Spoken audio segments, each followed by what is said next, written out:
letterboxd.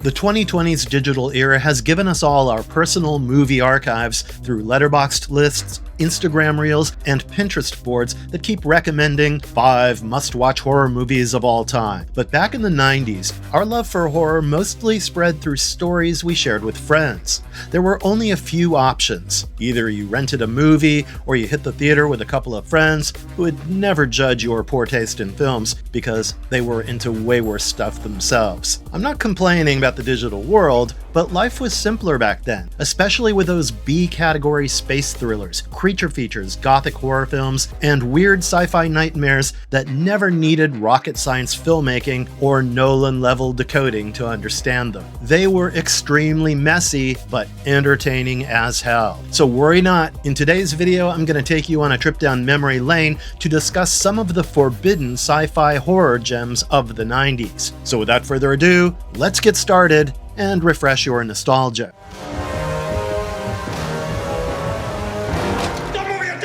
Split Second. If someone asks me about my favorite glorious trash movie of the 90s, I'd surely put Split Second very high on the list. Split Second is the kind of movie where you get everything. Cyberpunk atmosphere, buddy cop action, a serial killer thriller, creature feature horror, and some unhinged black comedy that you could never expect from this jam of genres. After his iconic appearance in Blade Runner, Rutger Hauer appears here as a frustrated detective named Harley Stone, a man who looks like he's surviving only on cigarettes, coffee, and pure rage. Somehow, he also has to tolerate his straight-laced partner, Dick Durkin. And yes, that name already tells you what kind of movie this is. You never know exactly when the movie decides to become horror or comedy, but keeping that unpredictability aside, this film was one of the rare 90s B-movies to reimagine a near future where climate change and flooding were genuine concerns. The film is set in a rain-soaked, flooded future London, which gives the whole thing a grimy, sweaty, end-of-the-world vibe. But then again, right in the middle of everything, we get a towering monster-like killer who rips the heart out of victims. The most hilarious thing about the film is that it starts as a serial killer hunt, then suddenly shifts into a full monster thriller. Our hero, however, has only one solution, and that's getting bigger guns. If you've seen this film at least once in your life, which you must, Rutger Hauer demanding big guns is probably still buzzing around in your ears. It is ridiculous, but also weirdly perfect. Split Second is not polished, subtle, or even always coherent, but it has that exact 90s B-movie electricity where every scene feels like it was made by people who had one simple mission: make this thing louder, dirtier, and stranger.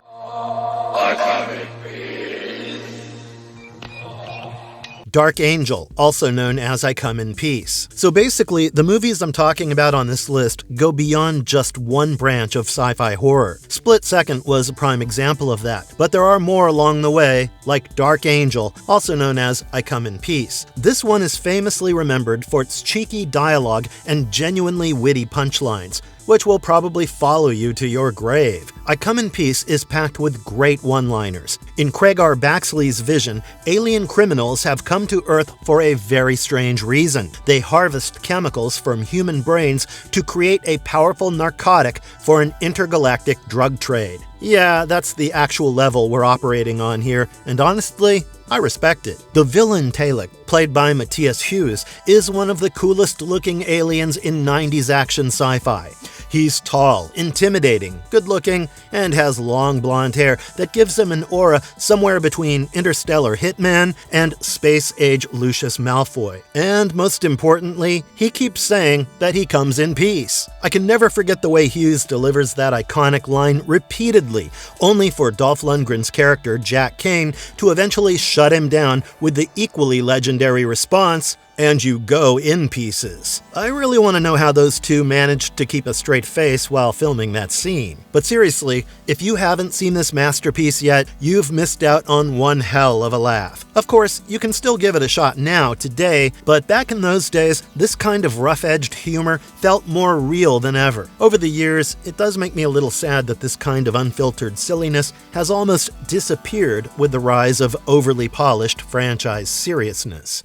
I don't want them taken out of the field right now, and that's an order. Do you understand? Class of 1999. So, after leading one of cinema's most disturbing youth gangs in A Clockwork Orange, Malcolm McDowell becomes the principal of John F. Kennedy High School in Class of 1999, a school targeted by youth gangs who are almost as violent as the Droogs. Directed by Mark L. Lester, the film deals with a futuristic timeline where youth gangs are completely out of control, and schools have become free fire zones. When McDowell's character, Miles Langford, needs a remedy, Dr. Robert Forrest provides a school with human-looking android teachers. They will not only teach, but in a crisis, they can attack as well. And this is where we get Miss Connors, played by Pam Grier, an android teacher who's always ready to kick some ass. I loved Class of 1984, Lester's earlier attempt at this kind of violent school nightmare story, but I love this follow-up even more. And the main reason is that it has Pam Grier in it, teaching punks how to hold a rifle properly. Man, had she been in my class, I would have definitely learned something useful for my future. But jokes aside, the film was made on a modest budget, usually reported around $5.2 to $7 million. But it doesn't always feel that tiny because the movie keeps throwing ideas at you. You get heavy imprints of The Terminator, then some Escape from New York energy, and still, the film manages to feel like it's own weird thing. Now, as we move through the 2020s, when school violence and institutional collapse have once again become major anxieties in film and television, we see a lot of new attempts at exploring these ideas. But honestly, I can't recall anything today that feels quite like Class of 1999. Lester portrayed gut-wrenching killings, but made the whole thing so absurdly entertaining that for a second, you almost forget that you're laughing at acts of violence. That's the trick he pulls off. So if you're not exactly getting what I'm trying to say here, maybe it's time for you to watch Class of 1999 for yourself.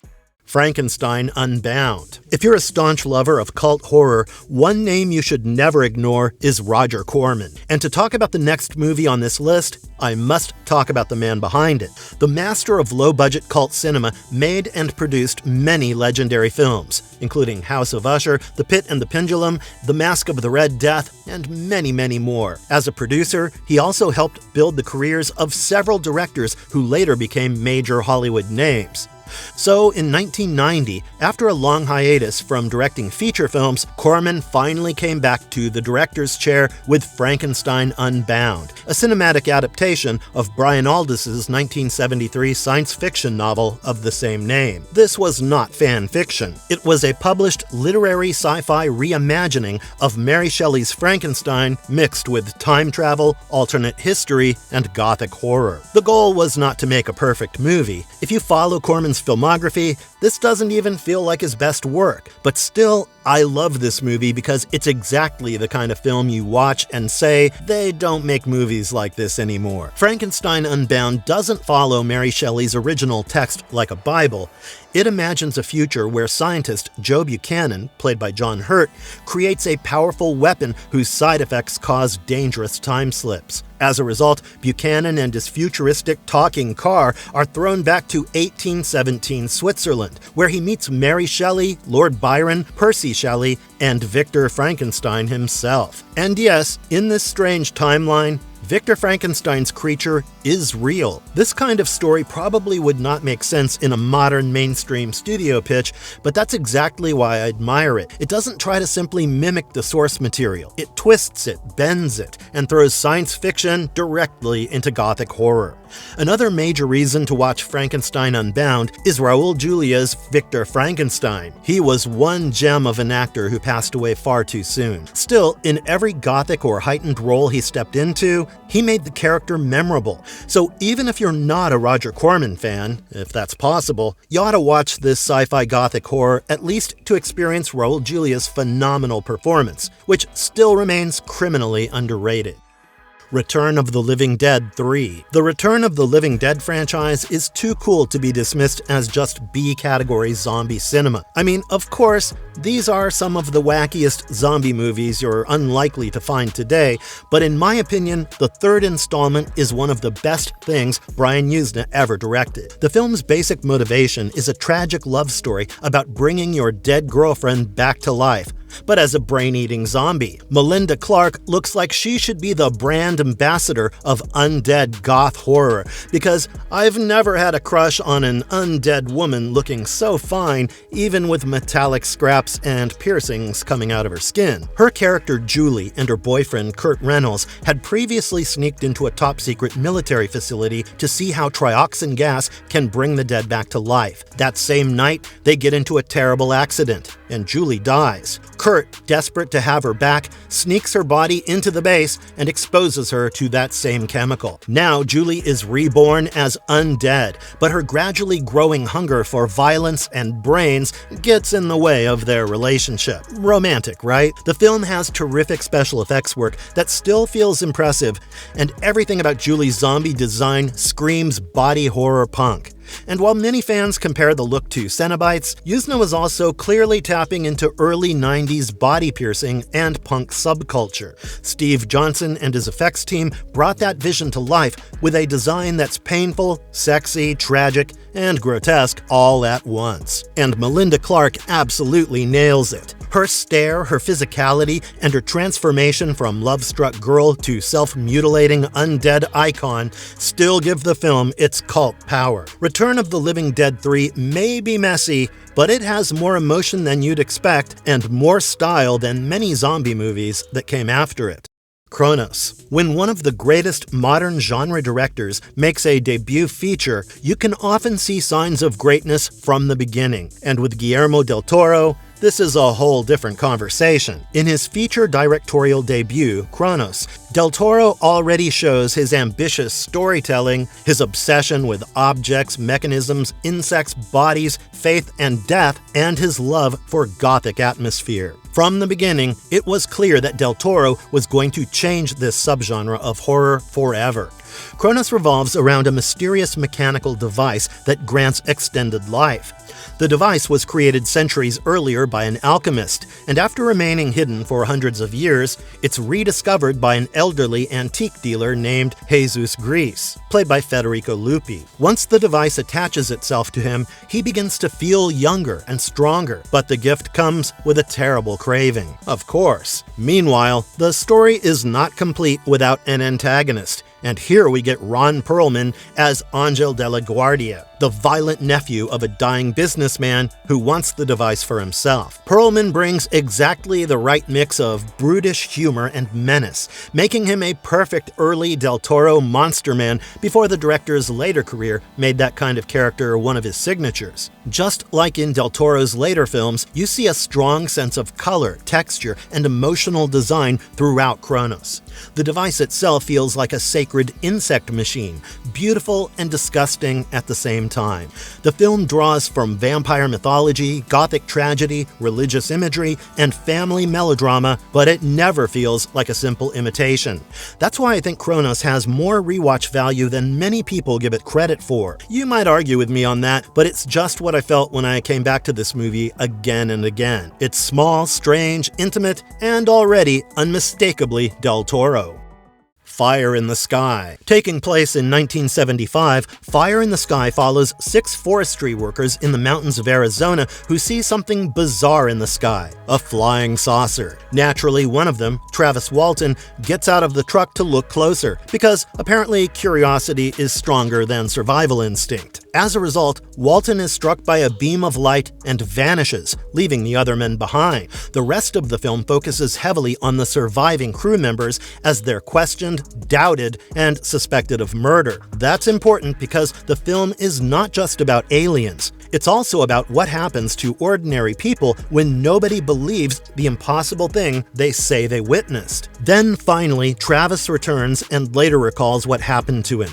Only then do we actually get to see the alien sequence, and that's the part everyone remembers. What I absolutely love and can't forget about this film is the set design inside the spacecraft. This is where the movie gets serious about its central horror. The ship is slimy, organic, claustrophobic, and terrifying. For a while, this typical 90s alien abduction thriller becomes a nightmarish, advanced version of a space horror movie where aliens are truly terrifying. One thing that always bugged me, though, is that I wish the film had focused more on the alien part instead of spending so much time on the personal problems and suspicion surrounding the other loggers. That said, the movie's structure does make sense because it's based on Travis Walton's alleged abduction account, and the film builds its drama around the disbelief and fallout after he disappears. Of course, whether you believe Walton's story is another matter entirely. The movie says it's based on a true story, but many elements, especially the horrifying alien experiment scene, were fictionalized for cinema. Still, as a horror set piece, it works like gangbusters. I have genuine affection for this film,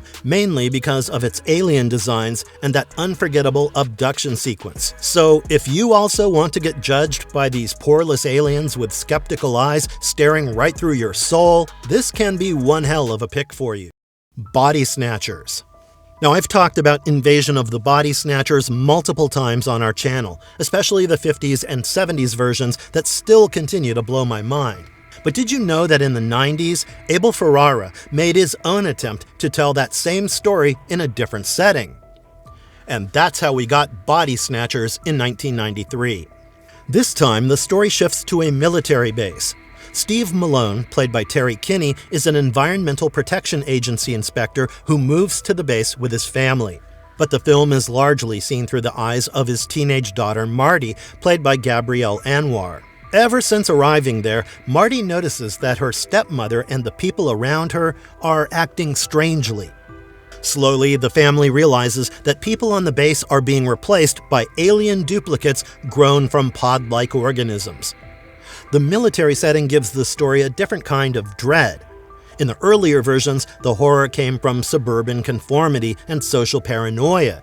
Here, the threat unfolds inside a place already built on obedience, discipline, and chain of command. Meg Tilly's performance stands out, especially as her character's behavior becomes colder, quieter, and more inhuman. Her silent stares are genuinely unsettling, and the famous scream scene is one of the most memorable moments in the film. While we've been praising the earlier versions almost regularly, we often overlook this 90s gem, even though it had some legendary names attached to the script, including Larry Cohen and Stuart Gordon. So if you're someone who likes Philip Kaufman's 1978 version better, I'd still ask you to give Ferrara's version a shot. It may not replace the classics, but it absolutely deserves more attention than it gets.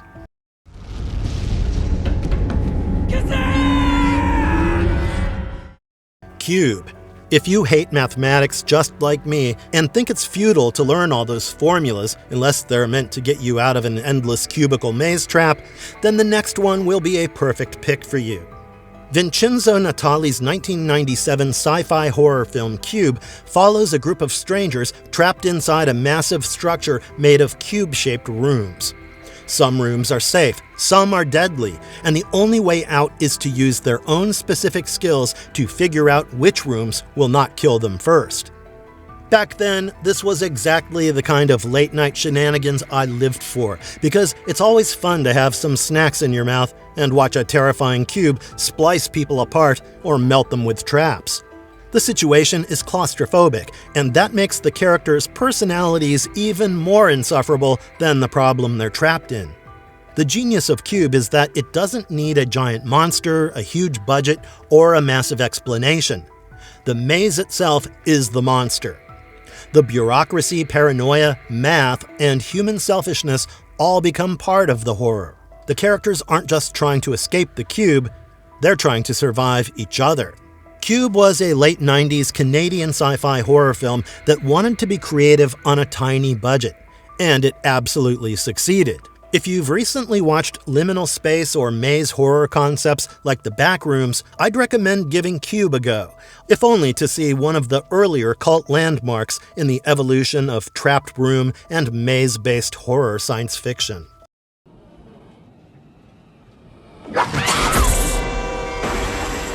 Species. And to end this list, full of zany outbursts of creativity, I'm putting in a stellar cast movie that gives you a very specific kind of 90s sci-fi horror energy. It's glossy at times, over-designed at others, and sometimes slightly too serious for its premise. The film revolves around a SETI experiment that receives alien instructions for creating a human-alien hybrid called Syl, played by Natasha Henstridge. She grows at an unnatural speed, develops deadly instincts, escapes containment, and begins prowling the city in search of a mate. From then on, the film becomes a chase thriller set around Los Angeles. The film has the kind of a cast a director would dream of assembling. Ben Kingsley, Forrest Whitaker, Michael Madsen, Alfred Molina, Marg Helgenberger, and Natasha Henstridge in her debut role. So you've got plenty of reasons to watch it on a silly weekend night. One of the most iconic things about this movie, apart from its cast, is H.R. Giger's influence on the creature design. The alien form of Syl has that unsettling biomechanical anatomy that immediately reminds you why Giger became a legend through Alien. The practical and creature effects are genuinely commendable, and even when the movie gets ridiculous, which it does, Syl's design keeps the whole thing visually memorable. At the core, Species is still pulp horror pretending to be serious sci-fi, and honestly, that is part of the charm. So if you're up for a dumb but fun thriller with a creature you can't get your eyes off, Species can keep you occupied. And that's it, guys. These are my top 10 favorite 90s B sci-fi horror thrillers that I like to revisit whenever I can. If you already stumbled upon these movies in your teenage years, I'm sure you grew up to become someone who understands that bad sci-fi is sometimes the best kind of sci-fi. And if you haven't seen them yet, what are you still waiting for? Halloween? Anyway, on that note, this video is over. If you loved our film recommendations, please hit the like button and subscribe to our channel. Also, let us know in the comments about your favorite 90s B-horror or sci-fi horror movie.